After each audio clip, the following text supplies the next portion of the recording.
Perbaiki. Dan kemudian Pak Menteri sudah mengusulkan untuk yang tadinya D3 ini bisa diturunkan. Nah, ini luar biasa ya kebijakannya Pak Menteri. Kita berikan tepuk tangan dulu lah oleh Pak Menteri ya. Kalau di mana-mana aturan itu justru meningkatkan, ini malah Pak Menteri karena memang masih ada penyuluh yang SLTA, maka kemudian diturunkan. Ya, nah itu yang kemudian sedang berproses di Kemenpan RB. Kemudian yang di PKN tadi, ya pemindahan kepegawaiannya dari daerah ke pusat itu juga sedang berproses, ya. Nah kemudian terkait dengan kelembagaannya, kelembagaan juga nanti akan kita tanyakan, akan kita sudah kita usulkan ke Kemenpan RB.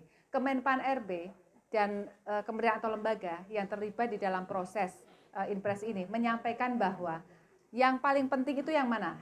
Itu yang kemudian didorong terlebih dahulu. Nah, yang paling penting saat ini adalah memindahkan penyuluhnya, sehingga yang lain-lain ini sifatnya lebih kepada dukungan. Ya, artinya Menpan RB juga tidak mau, misalnya harus sudah terbentuk UPT misalnya, karena pembentukan UPT, ada kepala UPT dan lain-lain itu ada biayanya, ya, dan biayanya mahal. Sementara saat ini kita harus efisiensi. Ya, sehingga rekan-rekan semuanya, UPT, maksudnya kelembagaan penyuluh, itu nanti tetap berkantor di BPP. Ya, ini sudah ada kan? Sudah diketahui ya rekan-rekan semuanya ya. Begitu ya Pak Kadis ya. Nah, kita berikan tepuk tangan dulu lah, Pak Kadis mau tepuk tangan. Karena ini harus disupport sama Pak Kadis. Ya, kenapa? Karena BPP ini adalah milik pemerintah daerah. Ya, miliknya Pak Kadis dan Pak Bupati, seperti itu. Tapi di dalam Inpres tersebut ada satu klausul yang menyampaikan bahwa apa coba? Kalau ada yang sudah baca. Apa? BPP tidak boleh dialihfungsikan. BPP tidak boleh dialihfungsikan. Ya, ini teman-teman belum baca ini Pak. Udah ada Bu, malu-malu aja.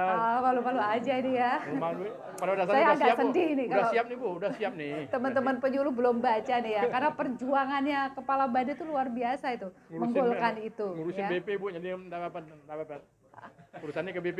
Ya, jadi nanti tetap berkantor di daerah masing-masing, di BPP masing-masing, dan BPP ini tidak boleh dialihfungsikan. Tidak hanya bangunnya saja, tapi kemudian juga seluruh sarana prasarananya. Ya. Kemudian untuk yang di kabupaten itu nanti kita minta di BPP yang paling dekat dengan kabupaten sebagai Satmingkal, Satuan Administrasi Pangkal. Nanti kelembaganya ada dalam bentuk kelompok fungsional. Ya. Kemudian di provinsi Kalimantan Barat nanti Satmingkalnya itu ada di BRMP, yang dulu BSIP, yang dulu BPTP, rekan-rekan semua. Ya, jadi Satmingkalnya di sana. Dan di sana juga nanti ada kelompok fungsional penyuluh. Kita belum bisa mengusulkan UPT ya, karena UPT itu banyak konsekuensinya. Jadi kita berjenjang dulu. Ya, ke depan mungkin ada peluang-peluang untuk UPT dan lainnya, nanti kita coba lihat, tapi yang sekarang saat ini adalah yang paling penting pemindahannya dulu ini supaya bisa berjalan dengan baik. Begitu ya rekan-rekan semuanya ya. Jadi mudah-mudahan semuanya sudah bersiap. Saya mohon untuk nanti bisa dikawal dengan baik, termasuk juga rekan-rekan penyuluh ini tidak ada yang tertinggal. Namun ya satu hal yang juga perlu diperhatikan oleh rekan-rekan penyuluh, tugas-tugas pertanian di daerah dari Pak Bupati, dari Pak Kadis ini tetap harus dilakukan. Ya, kita juga sedang membuat konsep apakah nanti Pak Kadis ini juga akan memiliki peran 20% misalnya untuk penilaian SKP para penyuluh. Ya.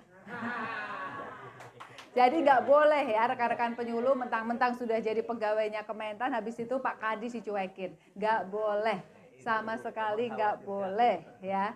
Nah seperti itu, sehingga tetap harus bersinergi dengan dinas ya. Kemarin juga ada pertanyaan di mana? Di Singkawang ya. Terus kegiatan yang kita lakukan terkait dengan dinas apa saja? Kegiatan-kegiatan pertanian sinergikan, lakukan. Karena di dinas ini kan pasti ada kegiatan pertaniannya, begitu ya Bapak Ibu semua.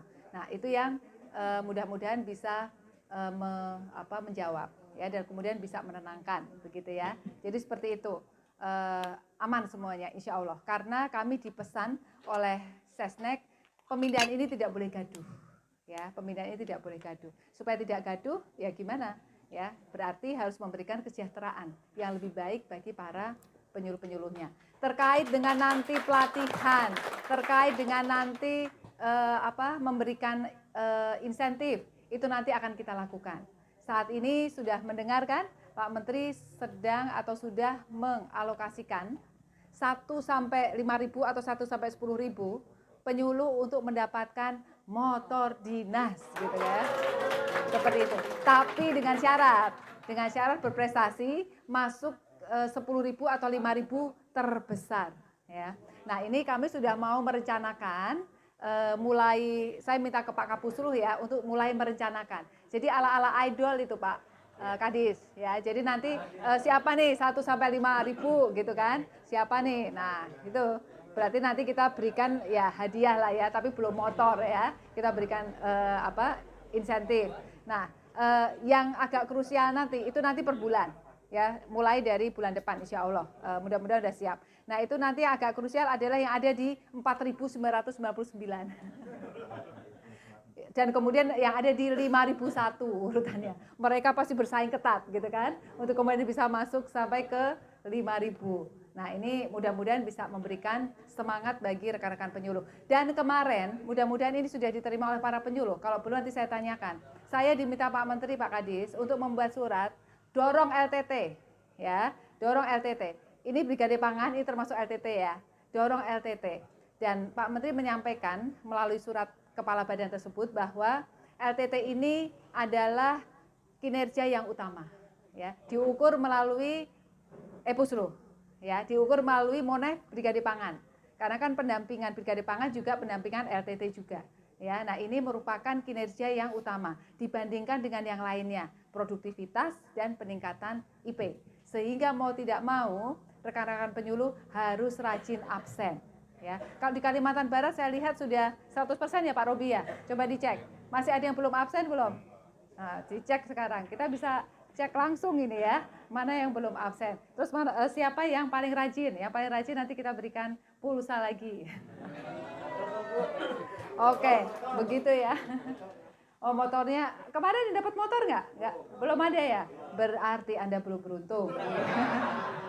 Oke, begitu. Nah satu lagi, ini singkat karena waktunya saya sudah di warning sama Pak Robi nih ya. Rekan-rekan penyuluh, Pak Kadis, rekan-rekan Gapoktan, tolong saat ini sedang ada masif pembentukan koperasi Desa Merah Putih. Saya sangat berharap Pak Kades, Pak Camat ya, itu nanti rekan-rekan penyuluh dan Gapoktan dilibatkan. Karena apa? Karena desa-desa kita ini kan desa-desa pertanian ini. Sehingga kita berharap bahwa komoditas pertanian ini menjadi yang utama untuk kemudian bisa dikelola menjadi core bisnisnya dari Koperasi Desa Merah Putih. Pak Kades sudah musdes belum? Segera hari ini juga. Segera hari ini juga musdes. Kemudian setelah itu datangkan notaris ya, dan kemudian langsung dieksekusi pembentukan Koperasi Desa Merah Putih. Saya menyarankan Pak Kades ya, itu tadi penyuluh bisa jadi pengurus, Gapoktan bisa jadi pengurus ya, karena di sini kan sebagian besar petani nih, sehingga mewadahi kepentingan dari petani untuk kemudian komoditasnya bisa dijual di Kopdes Merah Putih, dan Kopdes Merah Putih nanti akan menjual ke makan bergizi gratis misalnya. Ya, jadi itu bisa dijembatani. Dan saya menyarankan Pak Camat, Pak Kades ya, untuk nanti pembentukannya, kalau saya secara pribadi itu lebih bagus koperasi yang sudah ada itu diganti nama Pak. Karena apa? Begitu koperasi yang sudah ada diganti nama, ini berarti sudah jalan. Koperasi yang ada yang sudah jalan itu diganti nama Koperasi Desa Merah Putih. Itu bisa langsung jalan. Karena kalau pembentukan baru itu masih pusing-pusing itu. Ini mau ngapain gitu ya, mau apa. Tapi kalau sudah ada koperasi tani yang sudah jalan, ini bisa ditransformasi istilahnya, untuk kemudian diganti nama menjadi Koperasi Desa Merah Putih, dan nanti akan mendapatkan ya bisnis yang memang sudah dicanangkan. Bisnisnya macam-macam nanti. Ada obat murah, klinik murah, kemudian RMU, kemudian simpan pinjam dan lain-lain dan lain-lain. Cuman sekarang itu belum, kementerian yang terkait belum menyiapkan. Ya, pembentukannya sudah didorong karena 12 Juli akan di-launching gitu ya. Tapi masing-masing kementerian ini belum terlalu siap dengan kegiatan usahanya. Nah, sehingga kalau misalnya ada koperasi tani yang sudah maju, itu ditransformasi, dia langsung jalan ya. Nanti ke depan akan mendapatkan modal dengan konsep KUR, Pak Kades, Pak Camat ya, konsep KUR. Jadi nanti masing-masing koperasi itu bisa membuat proposal maksimal 5 miliar, nanti akan mendapat kredit sesuai dengan proposalnya untuk belanja barang dan belanja modal ya. Nah, itu caranya seperti itu ya. Nanti Mas Hasim juga bisa bantu. Ini sedang digodok semuanya, begitu ya. Sehingga tolong penyuluh dilibatkan, Kapoktan dilibatkan, dan kemudian Musdes segera dibentuk. Ya, nggak ada alasan untuk nggak membentuk Musdes. Besok Pak Kades diundang kan? Iya, Bu. Pak Kades diundang kan? Di Hanya bupati. Oh, cuman bupati. Kalau yang Kades-kadesnya enggak? kadisnya provinsi, Bu. Kalau kadis koperasi sama PMD setiap kabupaten yang diundang. Enggak, tapi Pak Kadesnya ini enggak diundang. Kadesnya enggak. Kades enggak. Oh. Kita udah launching. Kita udah launching 5 Tanggal koperasi 8 yang sampai sini. Ya. yang musdesnya udah hampir seluruhnya. Ya, makanya nih Pak Kadis Pertanian juga harus sinergi dengan Pak Kadiskop. Ya, karena itu tadi Pak, konteks pertanian itu harus masuk. Ya, targetnya nggak cuma 5 loh Pak. Berapa desa di Sambas ini? Kita 195. Nah, itulah targetnya. Ya, jadi terbentuk semuanya. Dan dalam waktu sesingkat-singkatnya. Jadi tolong dibentuk massal. Ya, untuk jangan cuma 5, 195. Oke. Oh gitu, ya. Oke, begitu ya Pak ya. Anggarannya notaris 2,5 juta, itu nanti tanya sama Pak Kadis Koperasi. Itu harusnya sudah ada Pak Kades dari anggaran dari pemerintah kabupaten. Ya, Kemendagri sudah ada edaran untuk itu. Atau bisa dari dana desa maksimal 3% untuk kemudian pengurusan notaris, begitu ya Pak Camat ya. Jadi nggak ada masalah terkait dengan anggaran. Ya, 195 segera terbentuk Pak Kadis. Sampaikan, kalau perlu kayak sunatan massal, kawin massal itu Pak, dijejer semuanya, ayo musdes bareng, pembentukan bareng, datangin notaris, jadi. Karena pengalaman kami di Jawa Tengah sehari jadi. Itu ya, jadi bisa itu sehari jadi. Yang penting sudah rembuk, sudah setuju, kemudian kita lakukan pembentukan. Baik, mungkin itu. Terima kasih. Wassalamualaikum warahmatullahi wabarakatuh. Waalaikumsalam warahmatullahi wabarakatuh. Baik, batang rambutan dahannya tinggi, Cakep, dahannya besar, dibuat galangan. cakep. Demikian sambutan dan arahan dari Ibu Ida Widi Arsanti. Mudah-mudahan semoga membawa kemajuan untuk Brigade Pangan. Tepuk tangan. Amin. Baik Bapak Ibu, beli melati di pasar lama, Cakep. sekalian beli jambu dan rambutan. Maksud arti Ibu Ida nak lama-lama, tapi beliau ditunggu acara yang lain ada yang sudah ditentukan. Jadi, Ada yang boleh tanya? Boleh jadi dong Pak. saya mohon kepada Bapak Ibu yang nak bertanya dibatasi orangnya. Satu dari brigade, satu dari penyuluh. Itu maaf Ibu membatasi karena ada acara lain yang akan dilaksanakan. Tunjuk tangan bagi yang dari brigade nanti mohon disebutkan namanya. Kemudian dari penyuluh satu orang. Nah, sambil disebutkan namanya. Nah, silakan. Assalamualaikum warahmatullahi wabarakatuh. Perkenalkan, nama saya Juliansa. Saya dari Brigade Pangan Sungai Daun, Tani Maju Makmur. Ini saya ingin bertanya kepada Ibu Ida berkaitan dengan bulog. Tadi kan Ibu Ida kan ngomong kan kalau hasil panen diserap bulog itu harganya 6.500. Sedangkan di lapangan Bu, maaf nih Bu ya, di lapangan yang terjadi bulog menyerap itu kadar bulog menyerap dengan harga 6.500 itu kadar air hasil panen itu sudah siap olah Bu atau kering. Sedangkan pengepul atau tengkulak di daerah-daerah Bu, habis panen langsung timbang, harganya itu beda 300 rupiah. Jadi apakah pengatur atau tengkulak itu menyalahi aturan dari Bulog? Itu saya pertanyakan. Terima kasih. Demikian pertanyaan dari salah satu anggota BP, Bapak Juliansyah. Satu pertanyaan lagi dari penyuluh untuk mewakili. Silakan. Silakan. Ikan serpat, ikan gabus tuh. Nah, tambah sambal belacan. Kita lebih cepat lebih bagus. Biar cepat kita makan. Nah. Pemberian cerita BBM, sampaikan ke Ibu BBM minta jatah BBM bertetap untuk pertanyaan. Terima kasih. Assalamualaikum warahmatullahi wabarakatuh. Waalaikumsalam. Ibu Dr. Ida Widi Arsanti SPMP yang kami sayangi, kami hormati dan kami banggakan. Mohon maaf Bu, kami tidak bertanya, tapi saya atas nama seluruh penyuluh yang ada di Kabupaten Sambas mengucapkan ribuan terima kasih kepada Ibu Ida yang sudah memperjuangkan. Terima kasih ya ke Pak Presiden sama Pak Menteri. Ya, terima kasih juga kepada Bapak Presiden dan Pak Menteri. Sampaikan Bu, salam kami penyuluh pertanian Kabupaten Sambas. Terima kasih kami sudah ditarik ya Bu ya. Kemudian kalau tadi para penyuluh bukan tidak membaca Bu, sudah membaca Impres nomor 3. Namun kami ingin mendengar langsung dari ibu kami yang kami cintai. Jadi lebih afdal kalau ibu yang menjelaskannya lagi. Bu ya, terima kasih, sukses untuk kepala BPPSDMP.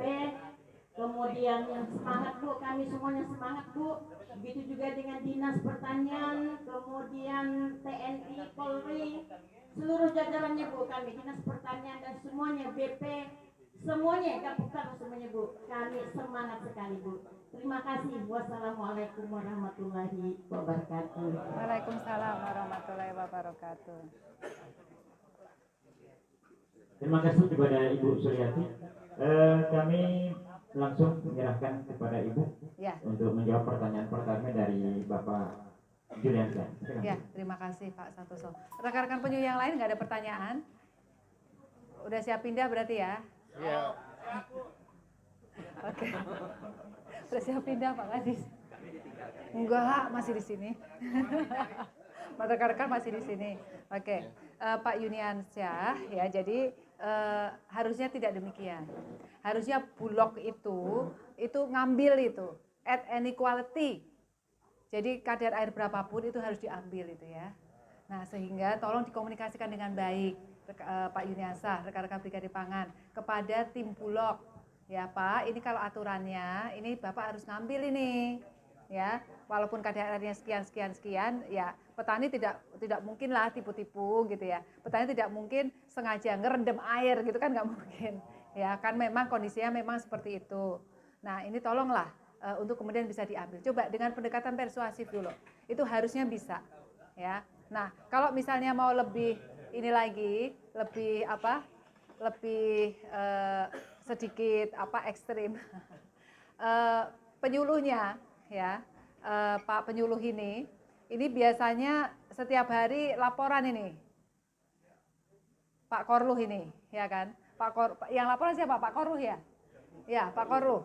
Ya, Pak Korluh ini biasanya setiap hari laporan ke saya, ya terkait dengan kondisi yang ada di sini. Ya nanti kalau misalnya tidak bisa diajak bicara, ya Bapak, tapi pertama tolong bicara dulu ke Bulog. Ya, aturannya seperti ini. Kami sudah kemarin ada kunjungan dari kepala badan, kemudian menyampaikan bahwa diambil, gitu ya, harus diambil 6.500 dalam kondisi apapun. Nah, kalau misalnya memang nggak mau, soalnya nanti kalau enggak, ya nanti kami akan lapor ke pusat.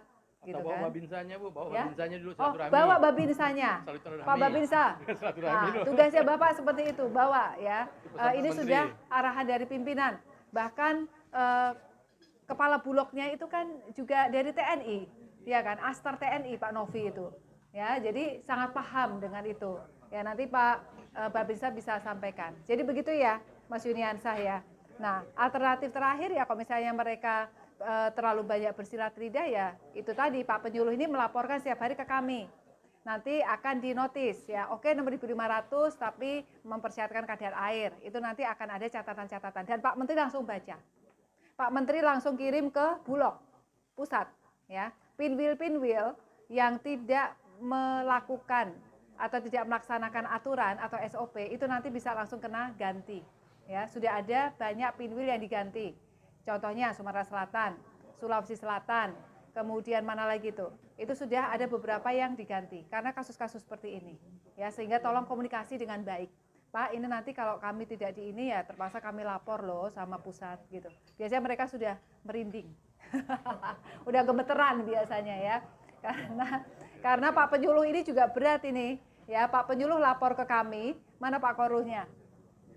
Pak Korluh ya, Pak Korluh lapor ke kami. Itu nanti Bulog, kalau misalnya lapornya tidak 6.500 atau di bawah, itu biasanya Bulog itu nanti langsung turun, nanyain Bapak. Saya nggak tahu itu, sampai penyuluh itu sampai direkam, rekamannya sampai ke saya juga. Kami penyuluh pertanian minta maaf, karena kemarin salah melaporkan. Ada beberapa yang begitu, ya sehingga rekan-rekan penyuluh, Pak Korluh kalau melaporkan kondisi panen hari ini di daerah ini, jangan kondisi panen musim yang lalu, jangan ya. Di daerah ini hari ini kalau misalnya tidak ada panen di kecamatannya, mungkin di kecamatan sebelah, seperti itu ya. Sehingga ketika nanti karena Bulog seperti itu, mereka juga nggak mau kan disalahkan, karena Pak Menteri ini kuat banget. Kalau sampai Bulog tidak mengambil 6.500, ganti gitu kan. Nah ini mereka juga harus bertahan, mereka harus kuat-kuatan ini kan. Nah biasanya beberapa penyuluh, aduh Bu, saya laporan ini ya setiap hari ada 3 orang. Pertama timnya Ibu tanya, yang kedua timnya dari Kementan, yang ketiga tim dari Bulog nanyain kita gitu kan. Terus habis itu biasanya kalau di ini ada Babinsa juga, nggak tahu nih Babinsanya di video itu ada Babinsa juga. Apakah Babinsa mau nakut-nakutin atau gimana kita nggak ngerti nih ya. Enggak Pak. Jadi gitu ya. Itu harus diserap ya, jadi dikomunikasikan dengan baik, ajak penyuluhnya, ajak Babinsa. Jadi sebaiknya memang kalau berkomunikasi itu ajak rekan-rekan dari yang terkait ya. Kita bisa bersama-sama dan sekarang di lapangan ini sudah rekan-rekan Brigade Pangan didampingi oleh Babinsa, didampingi oleh penyuluh pendamping. Di samping juga ada LO, kemudian juga ada tim dari Kementan ya, yang bersama-sama terus mendorong Brigade Pangan. Begitu ya Mas ya, mudah-mudahan menjawab buat semuanya, makin sejahtera kita semua. Udah jelas ya semuanya ya, nggak ada pertanyaan lagi ya. Oke. Makasih Pak Santoso.